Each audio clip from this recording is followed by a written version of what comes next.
Fran. Also at guard, number 20, Don Camacho. Alright, balik po tayo rin sa Inares Center sa Antipolo City. Sa lalawigan po ng Rizal. Tinawag na po ang mag-uumpisa para sa Alaska Aces habang ina-announce sa mga ng starting unit para sa Mobiline Phonepals. You look at our starting fives brought to you by QuickType. The all-in-one glue technology by Loctite. Kaya po para sa Alaska, Duremdes, Aliado, Santos, Peak, and Arrigo. Para naman sa Mobiline, Fran Camaso, Cordillera, Pablo, and Gabby Cui. No changes there for the Alaska Aces, pero may konting pagpalit dito sa Phonepals wherein Don Camaso is now starting for them in replacement of Jerome Ejercito. Alam mo kanina, DJ, nabanggit ko si Jerry Cordillera in the middle. Ang pumapalit sa kanya, o ang relievo sa kanya, itong si Guido Babilonia. There's another big guy there, Don Camaso, pero he doesn't play as big as you'd like him to. Well, through the years after his college career, they've realized that his natural position and his natural ability is actually an off-guard or a small forward. He's very lanky, he's very quick, he jumps high, but he's not strong enough to bang inside. Samantala, Rodney Santos trying it out in the land of the Giants. Ito po yung pinag-uusapan natin si Don Camaso. Can do those things. He can finish the break, he can spot up, pero yung playing with his back to the basket, hindi niya ganong forte yan. It's not really his game, and Don Camaso probably the best. For guys at 6'6", he's probably the best guy who can run the floor. As compared, there are a lot of athletic guys in the league now who are about his height, mostly like Danny Siegel and the like, no, but he's still the quickest one for his height. That's correct. 2-0 lead here for the Phonepals. Don Camaso is being guarded by John Arrigo. Out to Gabby Cui. 4 seconds on the shot clock. Vic Pablo, always their first option on offense. Rodney Santos sees Duremdes underneath. Medyo na ilang sa kay Patrick Fan. Second servings, wala pa rin. Well, sayang dun. Medyo na, kanina pa libre dun si Kenneth Duremdes. Yung pasa lang ni Rodney Santos, medyo na delay ng konti. So napako po tayo rin sa 2-0 in favor of the Mobiline Phonepals. Nasa kanila ang bola. Vic Pablo has it against Aliado. It's Camaso and Arrigo. Well, I'm pretty sure they're going to attack Arrigo. He's probably the only weak link in the defense of Alaska that they can see. They will force a mismatch because Cordillera against Ali Big. Medyo mahirapan si Jerry dyan. So they're trying to get Camaso to establish somewhat of a low post game against Arrigo and maybe force the Aces to double team him. Panay nga punta ng bola kay Don Camaso. Dito naman si Vic Pablo, kinapikan galing sa likod ni Rodney Santos. Referee Cruz para the foul, however, on that reach-in by Rodney Santos. Meron tayong 10 minutes and 19 seconds remaining in the first quarter. At unti-unti pong pumapasok mga tao dito sa Inares Center sa Antipolo City. If you live around the area, well, napakataon nyo na mga kaibigan para mapanood yung mga paboritong superstars sa PBA. Vic Pablo missing another one. At ito si Arrigo. Pull-up jumper. At nakuha ni Don Camaso. At ito si Patrick Fan. Jerry Cordillera against Ali Peak. Pinabot niya Vic Pablo with a pick from Jerry. Nice movement there. They didn't go to an isolation play to Don Camaso, but they ran their triangle offense. Simple handoff from Jerry, but the screen hit. That's what freed up Vic Pablo. And it's 4-0 in favor of Mobiline. Alaskan offense, Rodney Santos to Aliado to Duremdes. Duremdes, medyo nag-fake ng konti at tinawagan ng traveling violation. Ano ba yung head and shoulder fake niya? Kung minsan, yun nakaka-ano eh. Nafe-fake mo sarili mo eh. Pati yung sarili mo, you don't realize, no, na naiangat ito. Split second lang eh, pag nahuli ka ng konti. At slow-mo brought to you by PLDT Text 135. If you can't say it, text it. For free activation, call 171. Ito, hindi slow-mo ito. Tuloy-tuloy na pass break play. Kenneth Duremdes going all the way. First 2 points for the Alaska Aces. That's one thing that you should not do if you're defending a fast break. Dapat unang-una pantayan mo yung may bola. Ito parang nahawi ni Kenneth Duremdes yung depensa ron. Samantala, Jerry Cordillera medyo mahina doon sa kanyang jump shot. Narito si Kenneth Duremdes. Looking around, medyo nagka-problema. Binigay kay Don Aliado. Aliado takes it inside, natapikan. Rodney Santos, libre. Wala. And Cordillera with a rebound off to Don Camaso. Camaso, sinalubog ni John Arrigo. Camaso down low to Vic Pablo. Medyo nakipagkamayan doon si Kenneth Durandez. This is going to be another interesting matchup for this game. The two top offensive options of each team are guarding each other. Itong si Durandez nga at kalaban si Pablo. And Pablo may have the option of taking him at the post kasi si Pablo dating power forward din nito ng college. Oo. Sa FEU to, di ba? Si Vic Pablo. Patrick Tran wide open for the three. And Jerry Cordillera has the offensive rebound. Vic Pablo titira na naman. Oh, hinakakaya ang offensive rebounding ng Mobiline. Patrick Tran naman yun, coming out of nowhere. At si Vic Pablo. Lahat yata ng klaseng lisensya. Meron din si Vic Pablo. Professional, non-professional. May tulakan doon, ha? And the foul is on Vic Pablo. Doon wala siyang lisensya, no? Oh, wala siyang lisensya. Tumulak sa poste. 4-2 is our score. Mobiline up against the Alaska Aces. Ali Peak working against Jerry Cordillera. Ali Peak has become the main man of Alaska on offense. Medyo malakas yata. Well, a good job by Jerry. They're keeping him away from the basket. That's the thing you have to do against Ali Peak. Further from the basket. Yan naman, hindi ko rin naman na-exploit yung perceived mismatch between Don Camaso and John Arrigo. Although naka 2 points natin Don Camaso. Tulak ka na naman, si Camaso yata nakita. Kita naman yun. Offensive foul number 20, Don Camaso. Merong 30-second timeout na tinatawag si Coach Tim Cone ng Alaska with 7 minutes and 12 seconds remaining. At ang ating score sa kasalukuyan, 4-2. Mobiline up with 7 minutes and 8 seconds remaining in the first quarter. Kenneth Durandez nakakuha ng screen galing kay Ali Peak. Don Camaso grabs the rebound para sa Mobiline. And I'm sure concerned na ngayon si Coach Tim Cone that his team has not really gotten to their offensive groove. They've only scored 2 points so far and we've practically had 5 minutes gone by in this game. Samantala, maganda sana galaw yun kaya Gabby Quill. Kaya tinawagan siya ng offensive foul. That's the third offensive foul so far by the Phonepals. So, wala pa rin silang team foul. Ano, ha? That's Tatlo na tinatawag sa kanila pero wala pa rin silang team foul. Yan ang bonus nun. Kapag offensive foul, hindi nga sinasama sa team foul. Kaya lang, sayang naman yung oportunidad. Ano? Aliado, good fake. The drop-off. Ali Peak against Cordillera. Masigit dyan pero nakuha pa rin. The Ali Peak, the undergo stab against Jerry Cordillera, no less. Well, that's one of the most difficult things to do in the PBA is to bang bodies against the Mount Mountain Ali Peak as he backs you down. Tabla na tayo mga kapatid at 4-all. Libre, Vic Pablo, Mahina. And Arrigo has the rebound for Alaska. Kenneth Durandez. Durandez sachets into the paint, misses the shot. Arrigo gets it back to Kenneth. Jump shot still won't go. Ito naman ang nakakakuha ng offensive rebound sa mga ngayon ng Alaska. Aliado pumoposte laban kay Vic Pablo. Tumulong pa si Patrick Grant pero pasok na yung tira ni Don Carlos Aliado and Alaska takes the lead for the first time at 6-4. Meron tayong 5 minutes and 42 seconds remaining in the first quarter. Tatawag naman ito ng sila Coach Louie Alas ng kanilang 30-second time. Foul na naman ang Mobiline, pang-apat na nila yan. Wala pa silang team foul however, sapagkat puro offensive nga yung foul sa kanilang nakocommit. Ano? Ali Peak missed one underneath. Eto, tumatakbo si Vic Pablo, sinasalubog ni Kenneth Durandez. Pablo pa rin. Nakatingin sa loob, walang mapasahan. Pablo, double-teamed. Nilabas kay Gabby Queen.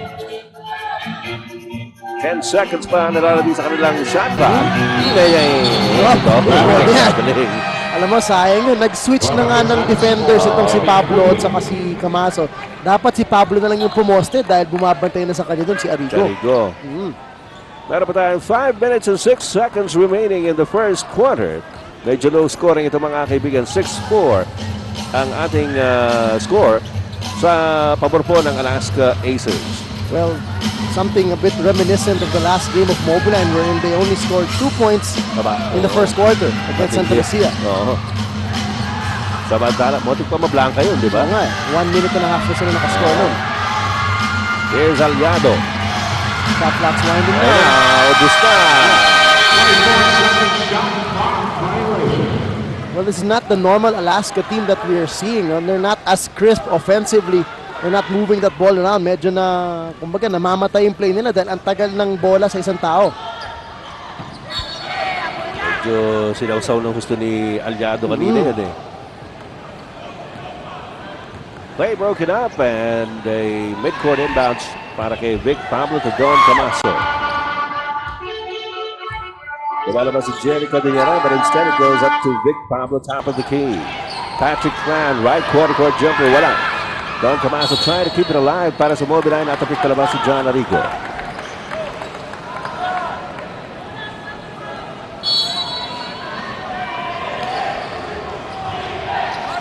Here's Vic Pablo.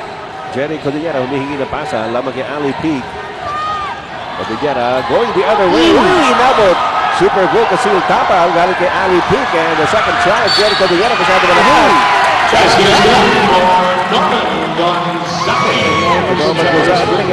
Kapulot ng bola. Ito yung magiging X-factor ng Phonepals. Guys like Gonzalez coming off the bench, bringing a lot of energy and hustle. As Arrigo just lost that ball. Yun, kuha na niya. nabitawan pala niya. Kuha na niya. Lumusot pa sa legs niya. Ito mo naman ang swerte na tao. Nakita niyo sa ating slow-mo brought to you by PLDT. Text 135. If you can't say it, text it. For free activation, call 171. Sa kanila pa bola. I'm sure Coach Tim Cone is quite concerned kasi nakakarami yung offensive rebounds ng Phonepals. Quick hands by Rodney Santos. His pass anticipated by Vic Pablo. Medyo nakabawi si Vic Pablo ron. It was his bad pass that caused that transition play. Pablo, medyo nahuli yung pass. Don Camaso trying to go after it. Si Camaso na naman natin. I-refer natin nandun. Second personal on Don Camaso. And another bad pass that time by Vic Pablo. So some sloppy passing in the past couple of plays for both teams. Samantala, Ali Peak answer against Jerry Cordillera. Ali Peak inuunti-unti. Natapik ni Jerry Cordillera. Vic Pablo running out of space. Kala ko tutulungan pa ni Coach Dewey Alas na tapikin yung bola. Pwede lang eh, no?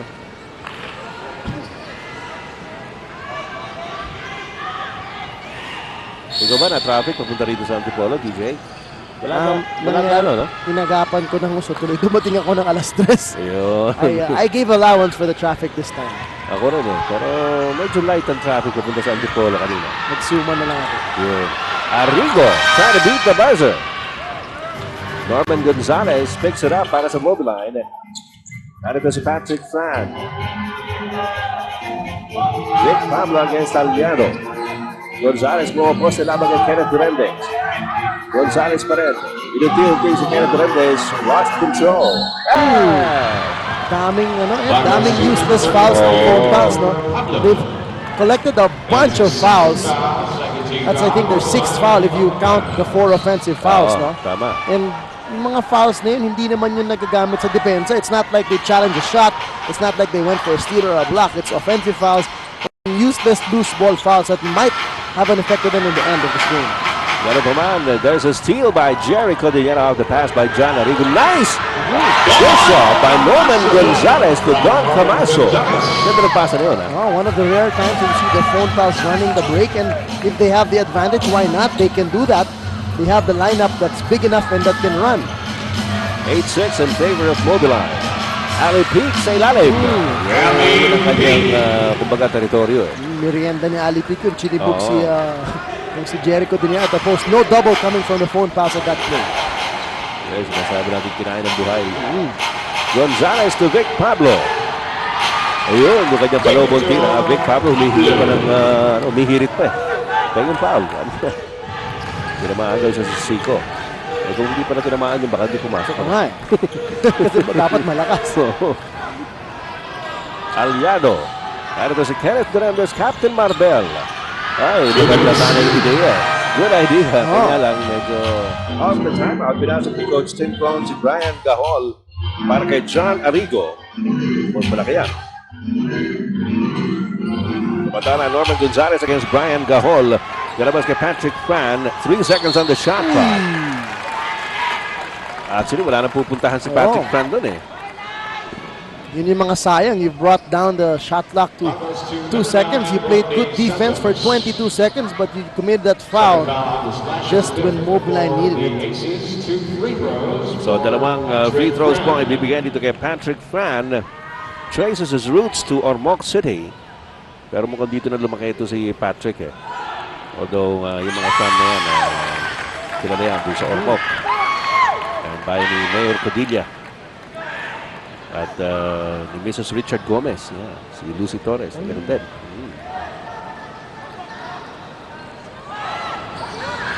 Patrick Fan makes it a 12-8 count for Mobiline. A minute and 34 seconds remaining. Dito po sa ating first quarter. Rodney Santos. Looking around, gets it over to Ali Peak. Brian Gahol, kapapasok lang. Ay, Super Bowl kasintapa ni Don Camaso. Goodbye! Yan ang strength ni Don Camaso. He makes one good defensive stop at the other end, gets the block, and he's quick enough to beat everybody down the court, all in all for that easy dunk. And no fears slam, face your fears, live your dreams. Para kay Don Camaso. Ali Peak, ay, natulak ni Patrick Fan. There's not much that Patrick Fan could do in that situation. At akala mo pangatlong team foul pa lang ng Mobiline. I was about to say the same thing. Isn't it amazing that you only have 3 team fouls with 57 seconds to go in the quarter? Parang mali yung scoreboard. Pero actually, ang dami kasi nilang offensive fouls. Apat eh. Here's Aliado. Kenneth Duremdes out to Santos. Brian Gahol looking at Aliado. Hindi niya maipasa. Ayun na. 3 seconds on the shot clock. Aliado. Woo! Saktong-sakto lang. Just beat that buzzer by a second. And, well, Alaska's doing okay at the post now, but they still have to space it out better, no? The other guys on the weak side, medyo malapit masyado, making it easier for the Phonepals to double team. Error on Norman Gonzalez. 29 seconds to go in the first quarter. Mobiline with a 4-point lead. I'm sure ang dami natin makikitang turnovers for both these teams after this quarter is over. Oo. Ito yung pasa kay Aliado from Duremdes. Back to Duremdes. Here's Rodney. Brian Gahol. Medyo pinoproteksyon lang doon ni Don Camaso. Kenneth Duremdes gets away! Bye! Nagkutan niya lahat. And the lead is down to 2 for Mobiline, and a steal by Rodney Santos with 3 seconds remaining. Rodney lets it fly! Punta natin yung second quarter na labanan ng Alaska Aces at ng Mobiline Phonepals. Sa pag-umpisa pa nating second period, lamang ang Mobiline ng dalawa at 14-12. Pumasok na si Jerome Ejercito at si Demape para sa Mobiline. Narito si Doremdes. Si Ordonio naman nandyan para sa Alaska Aces. Ali Peak. Laban kay Cordillera. Labas ulit kay John Ordonio. Kenneth Doremdes has it. 5 seconds left on their shot clock. Aliado libre. Wala. Demape. Yes. Gilbert Demape is fouled by Kenneth Doremdes. Medyo na tukuran ni Kenneth Duremdes eh. So that defensive stop started all the way with Jerry Cordillera, doing a good job on Ali Peak in that last play, not allowing him to back him down at the post. Tuloy ng swinging na ang bola, nahirapan ng Alaska dahil paubos yung shot clock nila. So hindi pa rin po nagbabago ang ating score, 14-12 sa pabor po ng Mobiline Phonepals. Naumpisa na po natin second quarter with the first minute of this period. Gilbert Demape. Labas kay Jerome Ejercito. Pumapose si Norman Gonzalez against Brian Gahol. 4 seconds left on the shot clock. Gonzalez had to let it go! Sally! He was trying to beat the buzzer. Medyo wala sa forma yung tirang yun, pero it turned out, walang galing. Well, yun ang mga Hail Mary. Sige na po, shoot mo na lang. Ay, goodbye rin. si Ali P. Well, a nice reversal of the ball there by Alaska. They tried to get the ball from the top of the key. Tuloy yung ginawa ni Jerry. He had to front him, pero mabilis yung pag-swing. Pag-ikot ni Ali, librong-libro siya sa ilalim. 10 minutes and 20 seconds to go. Second quarter. Demape. Biglang tumira.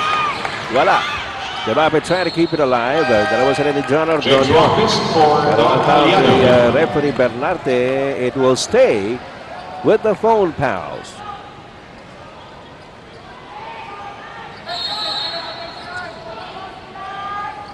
Jerome Ejercito inbounding to Vic Pablo. Here's Cordillera. Working against Walkvist. Sa ilalim.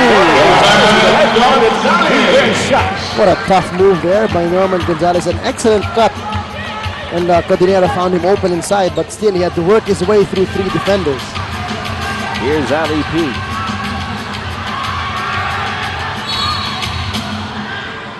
Ano tawag ni referee Cruz dito? Foul on number 44, Jerry Rodiniera. Ito si Norman Gonzalez, medyo hinugot ito ni Coach Louis Alas. Nakita niyo with the shot clock winding down, Norman Gonzalez buries it from the corner. Ito yung una niya kanina, yung sa ilalim, no? Reverse layup. And you saw those slow motion replays brought to you by PLDT. Text 135. If you can't say it, text it. For free activation, call 171. Samantala, tinaga-tsaga ni Ali P. And he scores the two. Well, now that Babylonia has to come in to give Cordillera a rest, I'm sure Alaska's eyes are widening and they're going to go to Ali Peak much more kasi mas mahirapan tong si Guido kay Ali sa ilalim. Sabi ni Ali P, anytime. Norman Gonzalez, Ejercito. 3 seconds on the shot clock. Gilbert Demape missing from top of the keyhole. At lumabas ang bola in favor of the Alaska Aces. You look at some stats there. Well, we mentioned earlier, we're sure that the turnover numbers would be very big for both teams. 9 for Mobiline and 7 for the Aces. And even field goal percentage identical, tsaka parehong mababa. Our stats brought to you by QuickTime, the all-in-one glue technology by Loctite.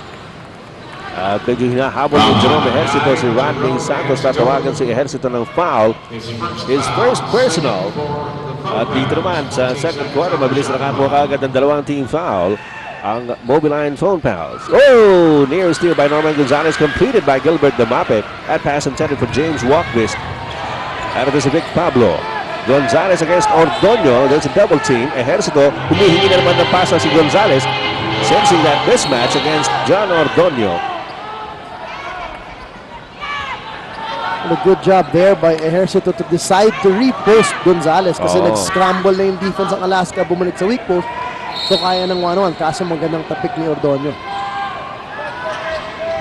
Demape has it. Some dribbling exhibition there by Gilbert Demape. Vic Pablo na libre pero hindi pumasok ang tira. Kenneth Hernandez para sa rebound. Para sa Alaska Aces, 18-16. Yan po ang ating score. Lamang ng dalawa ang Mobiline. Oops! Medyo saliwa yung pasang yun ni Kenneth Hernandez in a tight situation. Here's Jerome Ejercito. Binigay kay Vic Pablo. Nilalabas niya ito si Ali Peak. Ejercito lets it go. Wala. Wala rin tao sa ilalim para sa Mobiline. So not very good shot selections for the Phonepals in the last couple of plays. Ito si Kenneth Hernandez. Wala rin. Samantala, Demape, dinidikitan ni John Ordonio. Guido Babylonia against Walkvist. Ejercito lamang kay Rodney Santos. They clear out. Ejercito against Rodney Santos. Illegal defense. Taklo yung gumalaw nito. Eagle defense warning. Alaska Aces committed by number 2, Si Ali Peak ang tinawagan na 7 minutes and 37 seconds remaining sa ating second quarter as you look at Coach Tim Cone, ever the very intense and very focused mentor of the Alaska Aces. Ito si Ejercito. Lamang kay Rodney Santos. He gets him out of the way pero hindi pumasok ang tira and Walkvist has the rebound para sa Alaska. But at least at that time, that was a better shot attempt by the Phonepals. Santos off the peak. Balik ulit kay Rodney. Nilabas kay Kenneth Hernandez for the 3. Medyo mahina. And Demape has it. Nakita niya si Vic Pablo up ahead. Goodbye na naman. Another counter slam. Face your fears. Live your dream. Well, that's about the third fast break that has been uncontested, no, for the Phonepals, and I'm sure that's not going to make Tim Cone very happy. With the turnovers they're causing, the Phonepals are running it and getting those points off the turnovers. Lead is back up to 4 para sa Mobiline Phonepals. Dapat. Samantala, pinasok muli sa panig ng Alaska si Don Aliado para pagpahingahin naman itong si Ali Peak. At mukhang babalik sa ilang sandali lamang itong si Don Camaso naman para sa Mobiline. Kenneth Hernandez has it. Oops. Na naman. That's the second traveling violation being called on Captain Marbel. On that same situation, alas pareho-pareho yan eh. Gusto niyang pumuntang baseline, pero naiiwanan niya yung kanyang pivot foot na una. Ganyan din nangyari kanina ng first quarter. Yun. Kitang-kita. You saw that on our slow-mo. Brought to you by PLDT Text 135. If you can't say it, text it. For free activation, call 171. Ikaw, nagamit mo na ba? When you can't say it. Ito si Jerome Ejercito. Camaso. Demape sees an opening. Uy, pinasa panira na yun eh. Oo nga eh. One of all the people to drop it off to kay Babylon. Ordonio ang ganda sana no. Pero maganda rin naman ang ginawa ni Aliado. Tipping it in to cut the lead of Mobiline down to 2 at 2018. Ejercito. Vic Pablo humihingi ng pasa. He's up against Aliado. Ito na naman si Vic Pablo. Medyo kumuha ng buwelo pero hindi nakuha yung tira. And the tap by Aliado. Arrigo. Labas muli kay Don Aliado. Rodney Santos has it against the map. Inside to Aliado. His pass broken up by Vic Pablo. Matapos po muli sa lahat ng ating mga taga-subaybayan ng Bayan ng Superstars. Balik po tayo dito sa Inares Center sa Antipolo City. Labanan ng Alaska Aces at ng Mobiline Phonepals traveling. Wow. See? So the superstars of the Aces. Nakadalawa si Kenneth. Hindi pinagbibigyan. Bakit naman pagbibigyan? Well, normally, there's a lot of talk in the NBA that the superstars there get the calls. That's true. They can get away with some traveling calls, get away with some light fouls. Not here. Obviously. Referee De Dios saw a foul there 31, John Arrigo. on John Arrigo as Don Camaso tried to make his move pa. Pangatlo na yan, ni John Arrigo.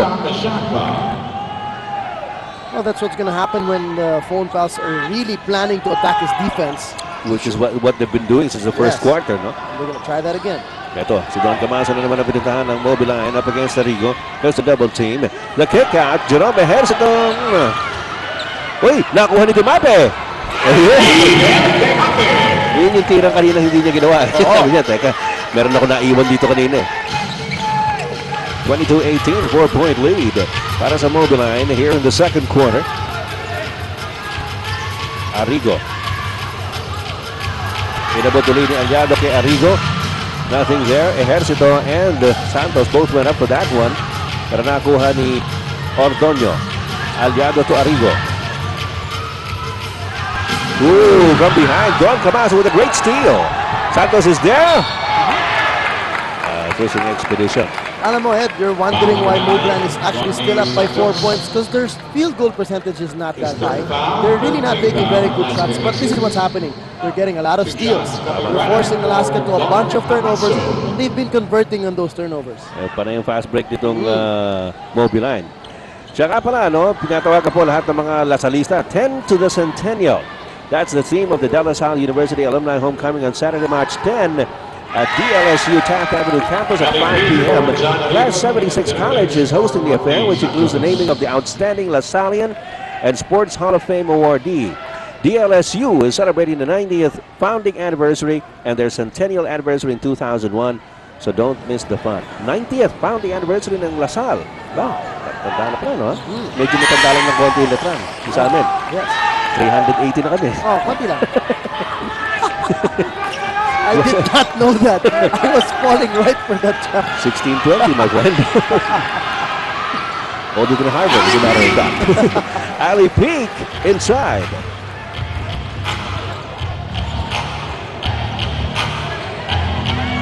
Samantala, 4 minutes and 4 seconds remaining here in the second quarter. Ejercito, yeah! Ejercito.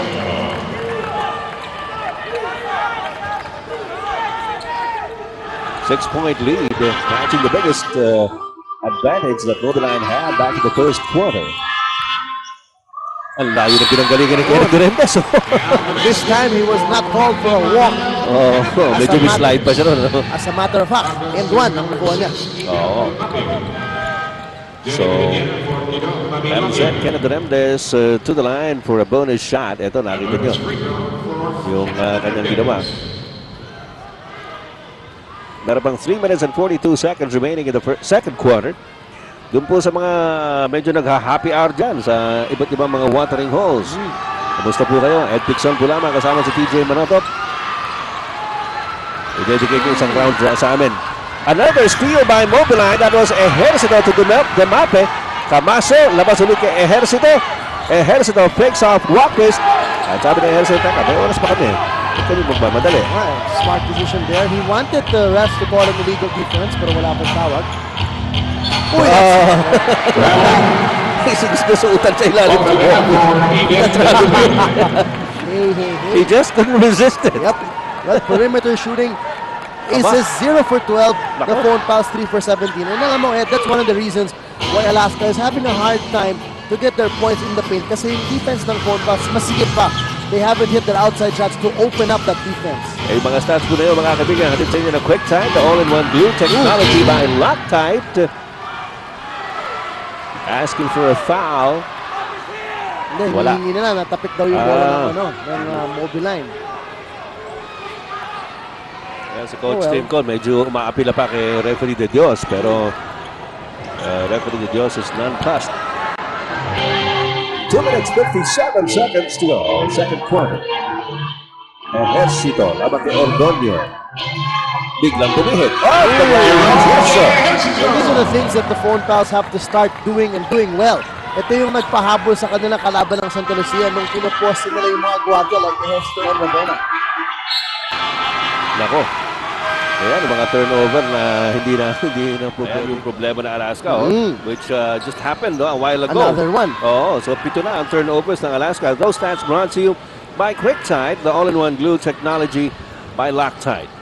Well, for all intents and purposes, the defense of Alaska has been pretty decent. They've given Mobiline a tough time at their half-court set, given them bad shots. Kaso nga lang yung puntos na nakukuha ng Mobiline is from the turnovers of the Aces. Napito na po dito sa quarter na to. Kaya naman ang anim ang Mobiline with 2:24 remaining in the second quarter. Vic Pablo laban kay Ali Peak. Nice turnaround jumper, Vic Pablo. Pablo now with 8 in the game. Alam mo, sa problema rin sa Alaska, 3 lang ang score. And that's grande. No points yet coming from Rodney Santos, the slasher, who in fact we highlighted his efforts at the pregame, and his average of the last 2 games is almost 20 points a game, no? And so far with 2 minutes left here in the first half, scoreless pa po siya. 2 minutes left in the first half. Samantala, Kenneth Duremdes, inside pass again, almost broken up by Jericho Diniera, pero may nakitang contact si referee Bernarte at hindi makapaniwala si Jericho Diniera. Uy, siya nga pala, Billiards fans are in for another classic showdown featuring the Supreme Masters of Billiards. Efren Bata Reyes, Francisco Django Bustamante, Rodolfo Boy Samson Luat, and Leonardo Dodong Andam. Mangyayari po yan sa Metropolis Mall at 1 o'clock itong Sabado, March 10. The Supreme Masters of Billiards presented by San Miguel Beer. The finals will be telecast at 10 p.m. of the same day, March 10, over Viva TV, IBC 13. Wow, what a treat that's gonna be for billiards fans out there. Siyempre, dahil itong mga Supreme Masters natin ng billiards, they'll be leaving soon, no? Because the circuit in the United States will be starting soon. So, last chance. So, pag nakita natin, Well, nila. And medyo another, matagal-tagal na naman. as you were mentioning that, another turnover Turnover for the naman. Aces. Traveling na naman. Napakasakit. Ejercito. Camaso. Here's Vic Pablo. It's a tough shot there by Vic Pablo. On the fly. Running jumper in the face of Kenneth Durandez. You can't say anything else for the defense of Kenneth there. Ito naman yung bench scoring. Habang Aray. natin, tatlo nga lang ang score sa Alaska. Wala nga naman makakascore pa yung bench sila. Wala nga nakakascore na iba. So 12-0. And the bench of Mobiline has come alive. As usual, those stats brought to you by QuickTime. The all-in-one glue technology by Loctite. Missed it. Pero si Don Aliado naman nandun. Medyo naswertehan dun sa pagkakataong yon. And the lead is 8 para sa Mobiline. Less than a minute to go here in the second quarter.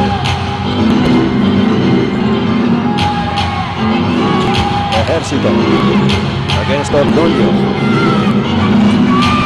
Nilabas dito kay Ravena. 2 seconds to shoot. Ako, naabot mo yan. 24 second shot clock. Medyo napatagal din ang hawak sa bola ni Jerome Ejercito. Sabi mo nga, the Alaska defense is actually holding up. Ano? Kaya lang, pagka naagawan sila o nagto-turnover, yun ang problema.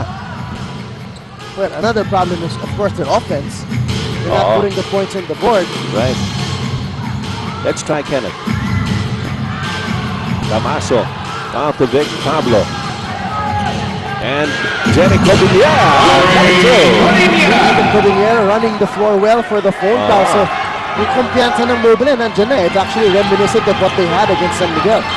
Yun na nakatatakot. Ano? Sabi mo nga, kasi si Coach Engel, sabi the way they played that day, they're going to beat any ball club in the PBA.